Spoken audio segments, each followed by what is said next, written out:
Yaqinda men sizlar bilan bo'lishmoqchi bo'lgan bir hikoyaga duch keldim. Ajablanarlisi shundaki, garchi u dahshatli oqibatlar qoldirgan bo'lsa ham, do'stlarim ham, hamkasblarim ham bu voqeani hech qachon eshitmagan ekan.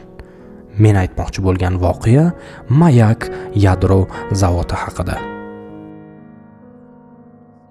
Bu zavod sovetlarning atom bomba loyihasi uchun maxfiy tezda qurilgan bo'lib, tarixdagi eng halokatli radioaktiv falokatlardan bir nechtasiga sabab bo'lgan. Ammo fojialar jabrlanganlardan 30 yildan ortiq yashirilgan. Bu 1000 kishi. Va bu Mayak zavodi nurlanishidan ta'sirlanganlar soni.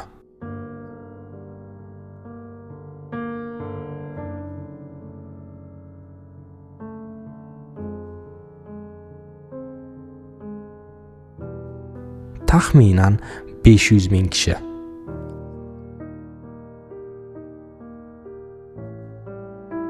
Barchaga salom, men ismim Abdusalom. Men shu kabi ilm fanga oid bo'lgan ma'lumotlarni olib, uni ingliz tilidan o'zbek tiliga tarjima qilib sizlar bilan ulashishni yaxshi ko'raman. O'zim ilm fan muxlisiman va xohlagan bo'ladim sizlar ham ilm fanga muxlis bo'lishinglarni. Bizning ishimizni qo'llab-quvvatlash uchun bizga albatta obuna bo'lib qo'ying. Endi esa mavzuga qaytamiz. 1957-yilning 29-sentyabrida kichik sovet qishlog'i aholisi odatdagidek bug'doy va kartoshkaga qarab ishlayotgan edi. Ba'zilar qoramol boqardi. Ayollar kiyim-kechaklarni quritishga osib qo'yayotgan edi va kutilmaganda qurollangan askarlar bilan to'la yuk mashinasi kelib qoldi. Bir askar mashina kelishi bilan ko'zga ko'ringan har bir hayvonni otib tashlay boshladi. Ikkinchisi esa ekinlarni yoqa boshladi va yana boshqasi binolarga g'alati bir kimyoviy suyuqlik separdi. Dehqonlarga esa hech qanday tushuntirishsiz darhol ketib buyurildi. Askarlarning bu xatti harakatini tushunish uchun biz 12 yil orqaga qaytishimiz kerak. 1945-yilda Qo'shma Shtatlar Hiroshima va Nagasaki shaharlariga 2 atom bombasini tashladi va Ikkinchi jahon shu tariqa yakun bo'ldi. Urushdan so'ng Sovet ittifoqi yadro qurollari bo'yicha AQShdan ortda qolayotgan edi. Shu sabab hukumat qurol darajasidagi uran va plutoniy ishlab chiqarish uchun tezkor tadqiqot va ishlab chiqarish dasturini boshladi. Maxfiy Mayak zavodi 1945-1948-yillar orasida Janubiy Ural tog'larida eng yaqin shahardan uzoqda shoshilinch tarzda qurildi. Qurilish ishlarining asosiy qismini 42 mingdan ortiq malakasiz ishchilar, harbiylar va urush asirlari bajargan edi. Zavodning keyingi bosqichlarini qurayotgan ishchilar allaqachon ishlayotgan va radioaktiv gazlar va chiqindilar chiqarilayotgan reaktorlarning yonida ishlagan. Bu nafaqat zavod quruvchilari, balki o'sha paytda plutoniyga qo'l bilan tegayotgani haqida mishmish yuritilgan oddiy ishchilar uchun ham xavfli bo'lgan. Zavod jiddiy xatolar va yadroviy texnologiyalar haqidagi bilim yetishmovchiligi bilan qurilgan edi. Shu bilan jami 10 ta yadroviy reaktor quriladi. Shulardan 5 tasi yadro qurollari uchun zarur bo'lgan plutoniy ishlab chiqarar edi. Moskvadan esa zavodni tezroq ishga tushirish bo'yicha bosim nihoyatda kuchli edi. Ekologiya va xavfsizlik esa ustuvor vazifa bo'lmagan. Maxfiy zavod bilan birga ishchilar va ularning oilalari yashash uchun maxfiy shahar ham kerak edi. Bu shaharga Chelabinsk qiriq nomi beriladi.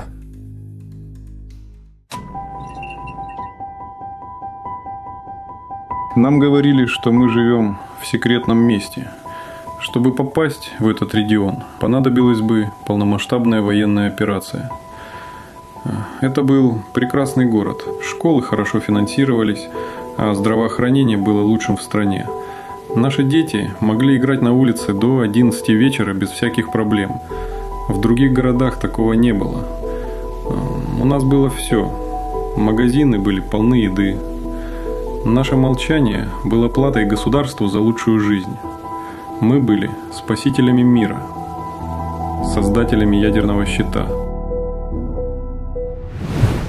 Reaktorlarni sovutish uchun esa ulkan miqdorda suv kerak edi. Yaqin orada joylashgan Qizil Tosh ko'li zavod uchun kerak bo'lgan sovutish tizimiga yaroqli yagona manba bo'lgan. Afsuski, ochiq siklli sovutish tizimi sabab u suv juda tez zaharlangan. Ya'ni reaktordan o'tgan suv hech qanday tozalashlarsiz va hech qanday ajratmalarsiz yana ko'lga oqib yuborilayotgan edi. Keyinchalik, masalan, Chernobil zavodida bu tizim yopiq siklga almashtiriladi. Ya'ni reaktorga tegayotgan suv hech qachon sovutuvchi suv bilan kontakt qilmaydi. Ammo Qiziltosh Chelyabinsk qirg'oqida joylashganligi bois ular uni baliq ovlash, cho'milish va hatto ichimlik suvi sifatida ishlatishgan.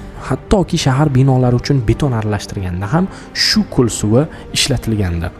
Ko'lning radioaktivlanishi allaqachon fojia edi, ammo bu hali keyingi keladigan fojialarning oldida hech narsa emas bo'lgan. Oradan vaqt o'tib, Mayakning radioaktiv chiqindilari Tetcha daryosiga oqiza boshlandi. Taxminan hisobda 1945 va 1956-yillar orasida daryoga 76 million kub metr radioaktiv suv tashlangan edi.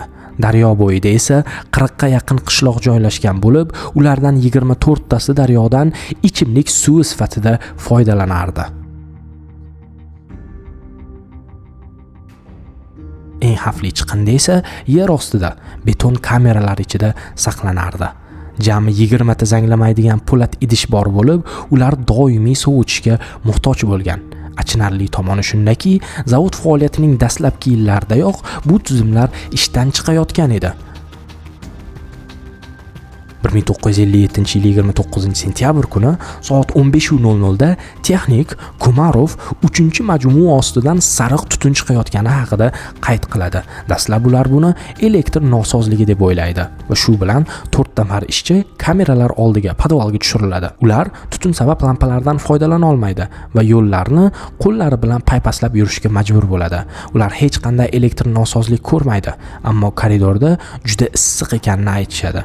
Keyin esa ventilyatsiya yoqilib, ular yuqoriga chiqariladi.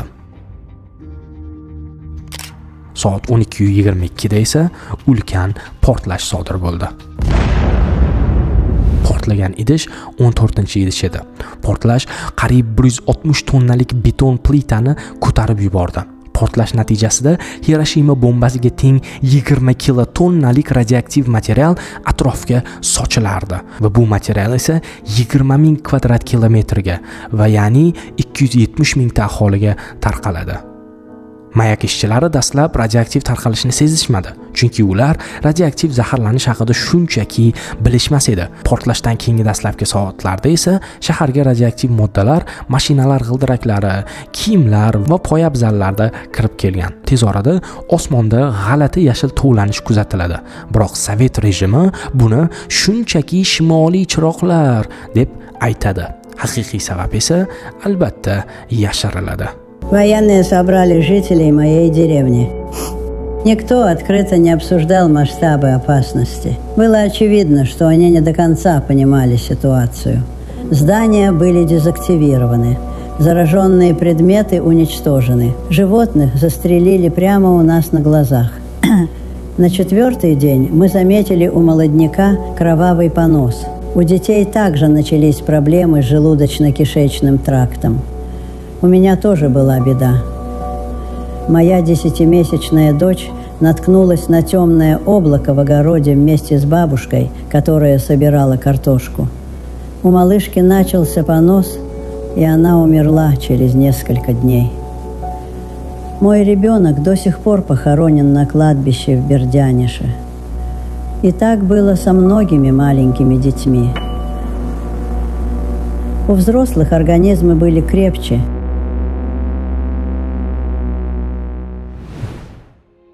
Ularning tirikchiligi barbod bo'ldi, ammo nima bo'layotgani haqida ularga hech narsa aytilmadi.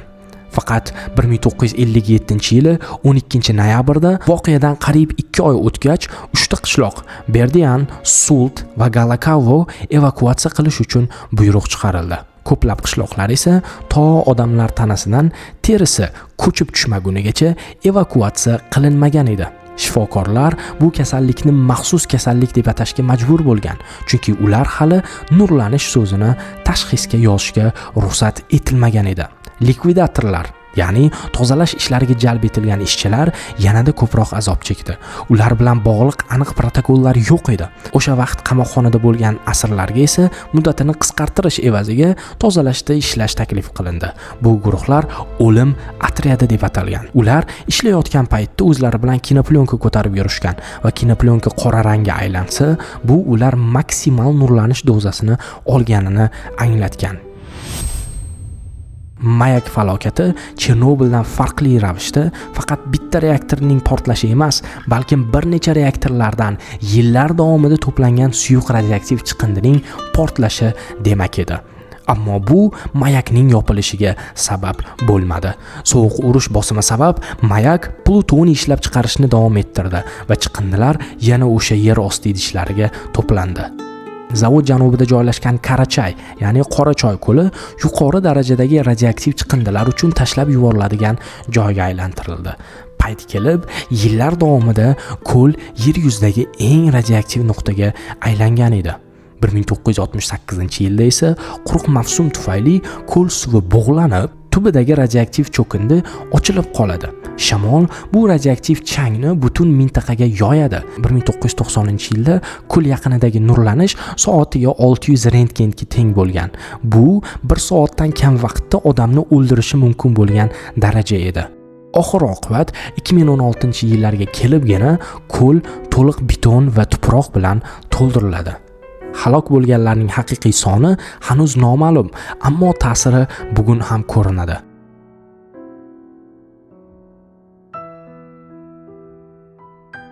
Mahalliy aholi deyarli hamma saraton bilan o'lishini aytadi. Bolalar og'ir nuqson bilan tug'iladi.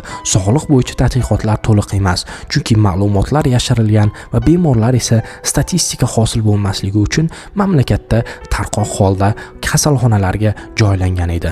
Eng qiziq tomoni esa bu hududda yashovchilar OPL metodikasidan foydalanganligi uchun rus va ingliz tillarida ravon gapirardi. Chunki OPL metodikasi studentga faqatgina kerakli narsalarni uni tezligida, u bilan individual tarzda ishlagan holda o'rgatadi. Va butun O'zbekiston bo'yicha OPL metodikasi bo'yicha faqat Icon o'rgatadi. Bizning maqsadimiz studentlarni IELTS yoki shu kabi sertifikatlarga tayyorlash emas, balkim ularni gapirtirish. Shu ham yetmaganda har bitta darsda bir vaqtning o'zida ikkita o'qituvchi bo'ladi. Va biz hech qachon doska yoki televizordan foydalangan holda dars o'tmaymiz. Qizig'i shundaki, klassik uslubda o'rganish ming yillardan beri mavjud bo'lgan tizim. Shunday ekan, siz ham o'zgacha uslubda o'rganib, o'zingiz speakingingizni chiqarmoqchi bo'lsangiz, qayerga murojaat qilishni bilasiz. Aytgancha, Mr. Tommy. Hatto 1980-yillarga kelib, o'lgan likvidatorlarning oilalariga ham haqiqiy o'lim sabablarini aytishmagandi. 2000-yillarda hukumat tomonidan kompensatsiya taklif qilinib, u $30,000 yoki yangi uy bo'lgan. Aholining aksariyati pulni tanlashiga qaramay, ular pulni atigi bir qismini ola oldi xolos. Yangi uylar esa yana ifloslangan hududlarga joylashgan edi. Ota-onalarini yo'qotgan bolalar kompensatsiyaga ega bo'lishgan. Bolalarni yo'qotgan onalar esa yo'q.